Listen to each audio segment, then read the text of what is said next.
Imagine the unimaginable. After months of escalating tensions in Ukraine, Russian President Vladimir Putin makes a decision that changes everything. Facing a potential military defeat and internal pressures, he turns to the highest level of escalation, which he has threatened to use more than 50 times so far. So, instead of waiting for the inevitable Western response, Putin decides to strike first. He launches a coordinated nuclear attack against the United States and key NATO allies. What follows is not a long conflict, but the fastest and most destructive war in human history. The time from the first launch to global devastation, less than 2 hours. This is how nuclear war unfolds, minute by minute. 15 minutes before the target time, Putin sits in his underground command center beneath the Kremlin. The war in Ukraine has reached a decisive crossroads. Ukrainian forces, backed by advanced Western weapons, have pushed Russian forces into retreat on multiple fronts. His military advisors present him with what they call limited nuclear options. A single tactical nuclear weapon with a blast yield of no more than 10 kilotons, slightly smaller than the one dropped on Hiroshima, could destroy Ukraine's resistance and threaten NATO into entering negotiations. He has two choices: either deliver a knockout blow by trying to hit Kyiv and the Ukrainian government, leaving the rest of the country scattered without its senior leadership, or the tactical weapon can be used on a smaller target like Kharkiv, Dnipro, or Zaporizhzhia, places Russia has failed to capture over the past 2 years. 1 minute before the designated time, a tactical nuclear weapon detonates near or in Zaporizhzhia, vaporizing an armored Ukrainian brigade and creating a mushroom cloud visible from space. Radiation detectors across Europe register the blast immediately. Assuming the weapon used is a 10-kiloton nuclear bomb, the explosion turns everything within a half-mile radius to ash. Farther out, people within a 1-mile area suffer severe burns as well as exposure to likely lethal radiation. Buildings collapse under massive structural damage, and firefighters and emergency crews go on maximum alert to rescue and treat survivors once the smoke clears. The radius of the lighter damage, so to speak, extends for several miles from ground zero. 1 minute earlier, the city of Zaporizhzhia had around 700,000 residents. The tactical weapon causes tens of thousands of deaths in the blast alone. Those remaining in the city are evacuated. Within minutes, secure communication lines between Kyiv, Washington, London, Paris, and Berlin buzz to confirm the news. Russia has crossed the nuclear threshold. Putin watches the global reaction from his command center. He turns to Defense Minister Andrei Belousov and issues the order that will reshape human civilization. Launch everything. The Russian nuclear command system, known as Dead Hand or Perimeter, is activated. Designed during the Cold War to ensure nuclear retaliation even if Soviet leadership were wiped out, the system begins the launch sequence. Across Russia's vast territory, 400 intercontinental ballistic missiles in underground silos receive encrypted launch codes. Road-mobile Topol-M launchers, hidden in forests and dispersed across 11 time zones, begin final preparations. Russia's fleet of nuclear submarines, each Boray-class submarine carrying 16 Bulava missiles, receives orders to surface and launch. Putin's target list is precise and devastating. In the United States, the Pentagon, the North American Aerospace Defense Command, NORAD, as well as missile fields in Montana, Wyoming, and North Dakota. In the United Kingdom, the main targets are the Faslane Naval Base and government facilities in London. In France, targets include the nuclear submarine base at Brest and the headquarters of the Strategic Forces. In Germany, Ramstein Air Base and various NATO command centers are targeted. Other potential targets include NATO's new base in Romania, as well as U.S. nuclear weapon sites in the Netherlands, Belgium, and Italy. The goal here is not invasion, but decapitation. Putin wants to eliminate NATO's ability to respond before they fully understand what is happening. At 0 hour, just 60 seconds after Putin gives the order, the first Russian intercontinental ballistic missiles ignite in their silos. The launch is detected almost immediately. The U.S. Space-Based Infrared System, SBIR's, early warning satellites, positioned 22,000 miles above Earth in geosynchronous orbit, pick up the hot exhaust signatures of the missiles. Within seconds, automated systems at Peterson Space Force Base in Colorado received the alert. The message is simple and terrifying. Russia has launched multiple intercontinental ballistic missiles, and the first phase of their near-orbital flight around Earth has begun. In the second minute after launch, a call reaches President Donald Trump in the Oval Office. Because of the time difference, a midday launch in Russia means it is morning in Washington, D.C. NORAD's commander speaks in a steady but urgent voice. "Mr. President, we have confirmed launches of intercontinental ballistic missiles from multiple sites across Russia. Estimated time to impact on the continental United States is 28 minutes. We assess this to be a coordinated first strike." Trump has the authority to order a nuclear response under the Launch on Warning Doctrine. He does not need Congress's approval. He does not need to consult allies. The presidential emergency satchel, known as the nuclear football, containing America's launch codes, is brought to him immediately. The president must now decide whether to end civilization as we know it, and he has less than 28 minutes to decide. In the fourth minute after the Russian launch, an even more urgent threat appears from beneath the waves. Russia's Borei-class submarines, positioned a few hundred miles off the American coastline, begin launching their Bulava missiles. These submarine-launched ballistic missiles, SLBMs, need to travel only 1,931 kilometers instead of another 6,000 to 10,000 to reach land. The shorter distance also means the flight time to Washington, D.C. is drastically reduced. At Peterson Space Force Base, the threat assessment is updated in real time. 150 intercontinental ballistic missiles have been launched from Russian silos. 64 submarine-launched ballistic missiles have been launched. Estimated targets include dozens of American cities and military installations and dozens more targets across Europe. The ICBMs headed for Europe will take roughly an additional 10 minutes before they enter their terminal phase and begin deploying their warheads. The submarine-launched missiles are on nearly the same countdown. But wait. Doesn't the United States have a way to try to intercept the missiles before they reach the U.S.? In theory, yes. There is the American Mid-Course Defense System, known as Ground-Based Mid-Course Defense, GMD. Essentially, the GMD system uses a smaller interceptor missile that homes in on its target using a suite of sensors. If GMD interceptors are launched within a few minutes after the ICBMs enter their second phase, the mid-course phase, they will fly their own near-orbital paths to try to intercept them. However, at the speeds and altitudes involved in ballistic flight, no technological capability can truly cope with what is about to happen. The best analogy analysts use to describe ballistic interception is trying to hit a bullet with a bullet, and both bullets are moving at hypersonic speeds. It is made worse by the fact that the GMD system does not have a stellar record. Because of limited testing and realistic training opportunities, there have only been 18 tests of the system since 1999. Of those, the GMD system has managed to intercept and destroy a ballistic missile only 10 times. If we extrapolate that to around 400 missiles Russia will launch at Europe and the United States, that still leaves more than 220 missiles very likely to hit their targets. And even if they miss by tens of miles, the damage they can cause is enormous. Worse still, a nuclear missile usually does not carry just one warhead. It can carry up to 10 warheads. Each warhead can be deployed independently, spreading destruction over a wider area. So, 6 minutes after launch, Trump makes the decision every president hopes never to face. He authorizes an immediate nuclear response. Scenario OPLAN 8010-12. Strategic deterrence and force employment begins unfolding automatically.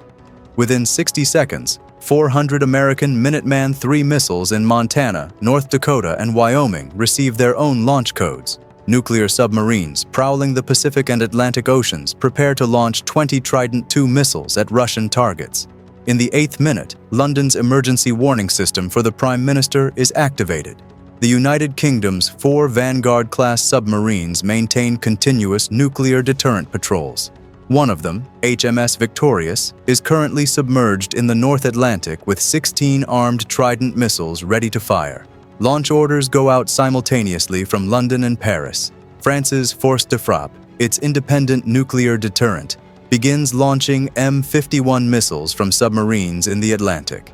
Within minutes, French land-based missiles on the Plateau d'Albion join the salvo. Europe's nuclear response amounts to an additional 100 warheads targeting Russian military facilities. By the 12th minute after launch, the Russian submarine-launched missiles are only minutes from impact. Ground-based American interceptors fire desperately from Fort Greely, Alaska, at the incoming warheads. The mid-course defense system is activated. Some interceptors find their targets. Most do not. At the 16th minute, the first nuclear weapon in World War III detonates over Washington, D.C. The 800-kiloton warhead, 50 times more powerful than the Hiroshima bomb, explodes 1,500 feet above the White House. The seat of the U.S. government literally vanishes from existence. The blast creates a fireball reaching 2,482 degrees Celsius, instantly vaporizing everything within a half-mile radius. The Pentagon, across the Potomac River, is destroyed seconds later by a second warhead. The destruction is total and immediate. Over the next 15 minutes, Russian warheads explode across America with extraordinary precision. Naval Station Norfolk, home of the U.S. Atlantic Fleet, is wiped out by a 100-kiloton blast. Offutt Air Force Base in Nebraska, which houses U.S. Strategic Command Headquarters, is obliterated. Malmstrom Air Force Base in Montana, which contains at least 50 Minuteman missiles, is destroyed before they can launch. In New York, a warhead aimed at the Brooklyn Navy Yard detonates over Lower Manhattan. 8 million people have 30 seconds to comprehend their fate before the shockwave reaches them. The death toll climbs sharply. Early estimates suggest that a large-scale attack on the most densely populated U.S. cities could cause millions of deaths from the blasts and resulting fires. At the same time, Russian missiles reach their European targets. London's financial district disappears as warheads rain down on the British capital. The blast wave flattens everything from Westminster to the Tower of London. In Paris, a missile aimed at the Élysée Palace misses by 3 miles, detonating over Montmartre. The resulting firestorm consumes 30 square miles of the city. The port of Hamburg, NATO's largest logistics hub in northern Europe, is erased by a warhead fired from a submarine in the Baltic Sea. Europe does not fare much better in trying to save lives. The entire continent lacks a reliable interception system, only a deterrence plan that has clearly failed, and a nuclear arsenal 5 times smaller than Russia's. By the 24th minute, America's Minuteman missiles, launched 18 minutes earlier, begin reaching their targets across Russia. However, because U.S. doctrine prohibits the use of nuclear weapons on purely civilian centers, the targets are strictly strategic. The first impact destroys the Plesetsk Cosmodrome, wiping out Russia's ability to launch reconnaissance satellites. The naval base at Severodvinsk, home to the construction of Russian nuclear submarines, disappears under a 335-kiloton blast. Anything not in a hardened shelter within 3 miles is turned to fragments. But the most destructive American strikes target Russia's nuclear arsenal itself. Road-mobile missile launchers hidden in the forests of Siberia are tracked by satellites and destroyed with precision strikes. Underground silos in the Kola Peninsula and across the Russian heartland are annihilated with maximum accuracy and impunity. By the 35th minute after the Russian launch, the first phase of destruction is complete. And if both Russia and the United States have committed to using all of their nuclear weapons before the other side can destroy them, we are looking at 3,400 nuclear warheads detonated or destroyed across the Northern Hemisphere. Russian missile silos are empty. Putin is likely hiding somewhere in a bunker. American command and control centers are smoking craters. Cities across Europe and the United States are burning, with millions dead and more dying. Then comes the knockout blow.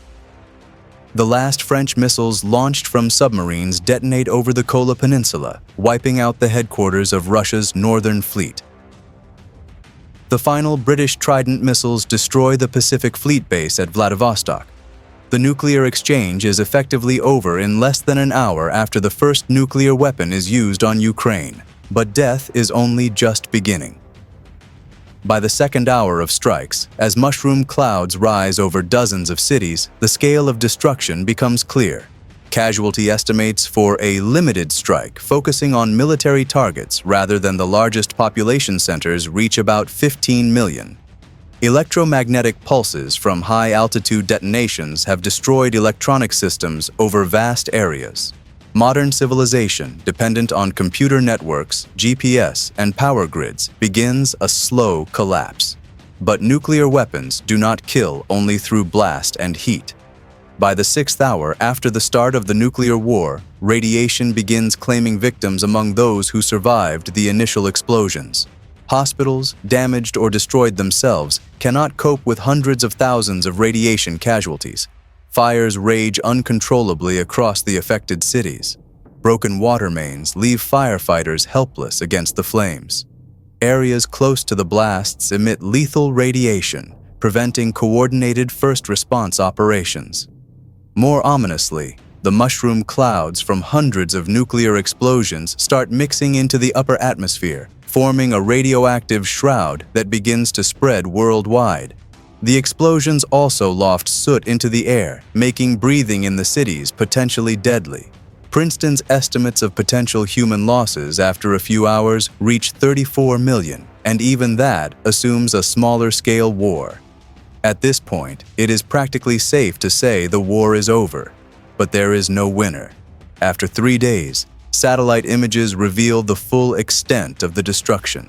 Financial markets collapse as investors realize the global economy is in free fall. Supply chains that depended on American and European manufacturing grind to a halt. China closes its borders and begins stockpiling emergency food. India mobilizes its army to prevent refugee flows. South American countries declare neutrality and begin rationing fuel. After 2 weeks, the giant fires that had been consuming the bombed cities begin to die down, but they have already released 150 million tons of smoke and soot into the stratosphere. This black carbon absorbs sunlight and prevents it from reaching Earth's surface. Grain exports from Ukraine and Russia, which used to feed 400 million people worldwide, have stopped. The global food supply, already disrupted by the collapse of transport networks, suffers its first major shock.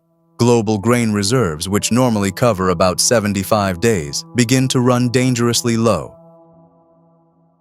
Within 6 months, global surface temperatures have already begun to drop, and the change is noticeable. Agricultural regions in the U.S. Midwest and the European plains see crop failures due to falling temperatures and the sudden reduction in solar radiation. Growing seasons in the Northern Hemisphere shorten by 40 days. Crop yields around the world fall by 60%. Global famine deaths reach 100 million and are rising rapidly. Modern, just-in-time supply chains, designed for efficiency rather than resilience, prove completely inadequate for this crisis. Countries with food reserves impose martial law to prevent riots. International trade effectively stops as states hoard remaining resources for their own populations. 2 years after the war, nuclear winter reaches its peak. Average global temperatures have dropped by 14 degrees Celsius, triggering a mini ice age. Agricultural production has collapsed worldwide. Rice yields in Asia fall by 80%. Wheat production in the remaining suitable regions drops by 90%. Even hardy crops like potatoes fail in the radically changed climate. Total deaths are projected to reach about 5 billion as people starve and the Southern Hemisphere struggles to recover. Nuclear winter gradually fades, taking about a decade for average temperatures and solar radiation levels to return to their pre-war values. But modern industrial civilization has completely collapsed by that point. The complex supply chains that once produced everything from computer chips to pharmaceuticals have vanished. Even then, survivors face a planet where some radioactive regions will remain uninhabitable for centuries, and genetic damage from radiation exposure affects future generations. Biodiversity has collapsed as ecosystems failed during nuclear winter.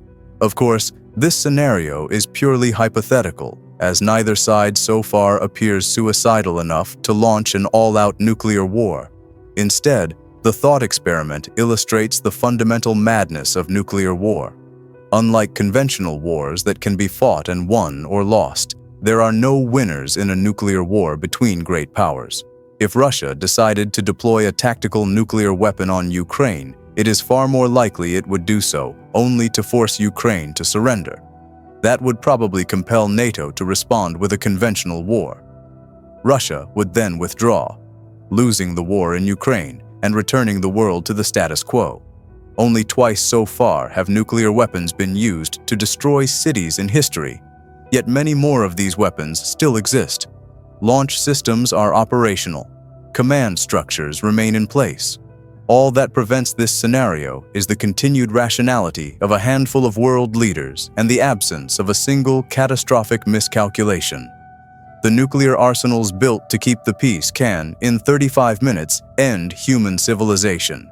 The only way to prevent this is for everyone to agree to dismantle these weapons and take them out of service completely. But as long as there is doubt that even one bad actor exists, the others cannot take the risk.